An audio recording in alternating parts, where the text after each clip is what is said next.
The squat jump. This exercise is performed on a flat, semi-resilient surface. It's a basic exercise for developing power in the legs and hips and applies to many sports. The primary emphasis is attaining the maximum possible height with every effort. For your starting position, you will assume a relaxed upright stance with feet shoulder-width apart. It is important to interlock the fingers and place the palms against the back of the head. This ensures the proper posture for the takeoff and the landing in the beginning stages of the development. Later, when you're regularly displaying good posture, you can use blocking with arms and shoulders. For the action sequence, begin with flexing downward to a half squat position. Immediately, check this downward movement and explode upward as high as possible, extending the hips, knees, and ankles to maximal length as quickly as possible. Initially, freeze the landing and reset and begin another one after checking for quality.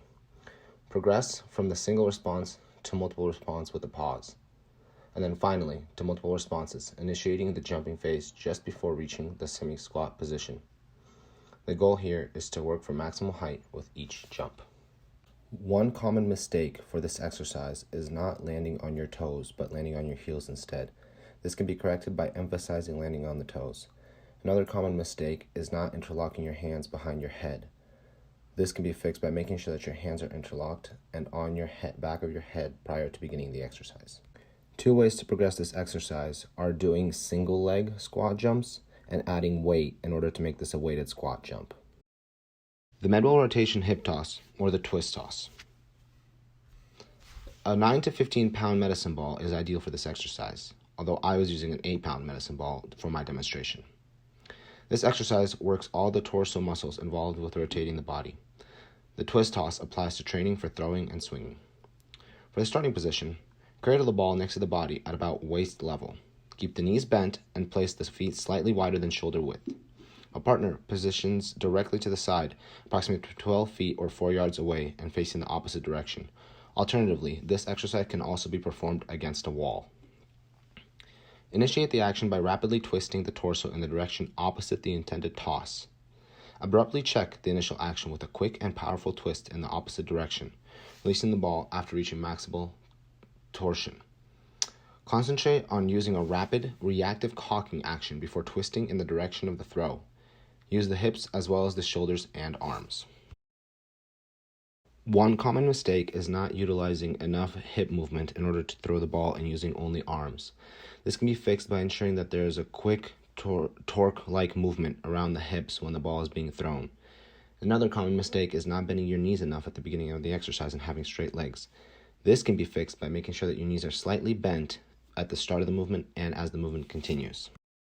One way to progress this exercise is to increase the weight of the ball that you are using, or to increase the distance that you're attempting to throw the ball. Another way to progress this exercise is to perform it from a lunge position, as this eliminates a lot of hip motion and encourages more core activation. The broad jump and the single leg broad jump. To begin this exercise, stand with your feet shoulder width apart and begin bringing your arms up in the air. To start the actual movement, swing your arms back behind your body and bend your knees as you push your hips back. Now, swing arms forward as you drive your feet into the ground, push your hips forward, and explode forward off the ground. For the landing, land on your feet and drop back down into starting position. Repeat this as necessary for as many times as necessary. For the single leg version of this movement, perform the same exact actions, but start standing on one leg instead of both. One common mistake for this exercise is not using your arms to their maximum capacity in order to aid with the jump. Another common mistake is landing too much on your heels instead of your toes, which could potentially cause an injury. One progression to the broad jump is the single leg broad jump, which is demonstrated in this video, where all the motions are the same, but instead of jumping off of 2 legs and landing on 2 legs, you're jumping off of 1 leg and landing on 1 leg. Another progression for this exercise is jumping off of 1 leg but landing on 2 legs, which will help work with the coordination of the athlete.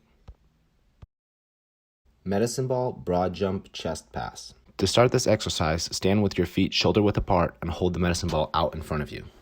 This exercise is performed against a wall using a 7 to 15 pound medicine ball. It incorporates all the forward explosion of the broad jump, while it is also specific to the basketball chest pass and beneficial in wrestling, American football, and shot put. This exercise can also be performed using a partner instead of a wall. Begin by performing a traditional broad jump as demonstrated earlier in the video. While in the air, bring the ball up to a chest-high position. Upon landing, push the ball rapidly outward, extending the arms to their full length. Alternatively, the pass can be made while the person is still in the air, meaning that the ball is no longer in your hands upon the landing of the broad jump.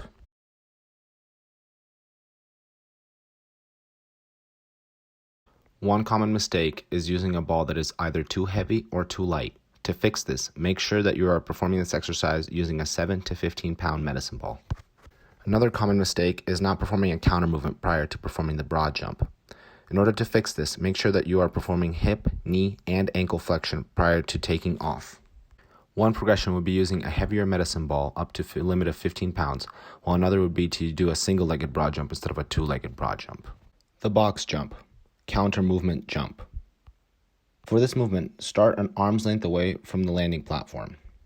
Adopt an upright stance with the same foot positioning, a quick flexion into a semi-squat, and subsequent explosive takeoff. The purpose of this exercise is to lessen the force of impact upon landing, to aid in executing good landing mechanics, and to provide a target for vertical hip projection. Use a sturdy box or platform that is approximately mid-thigh to hip level. For a single response, upon takeoff, rapidly extend the hips and knees and quickly and explosively push off the ground while blocking the arms. Land in a flexed position on the platform. For multiple response upon takeoff, use the arms to aid in the initial burst, jump upward and forward, and land on both feet simultaneously on top of the box or platform. Immediately drop or jump back down to the starting place and repeat the sequence. Remember to block with the arms and shoulders and concentrate on minimizing contact times without compromising hip projection. One common mistake is not using your arms sufficiently during the counter movement portion of the jump. Another common mistake is using a platform that is too high for the athlete, which could result in serious injury. One way to progress this exercise is to perform single-leg box jumps, where all of the movements are the same, but the athlete is taking off of one foot instead of both feet. Another progression would be to increase the height of the box, but it is important to only do that once the athlete is ready.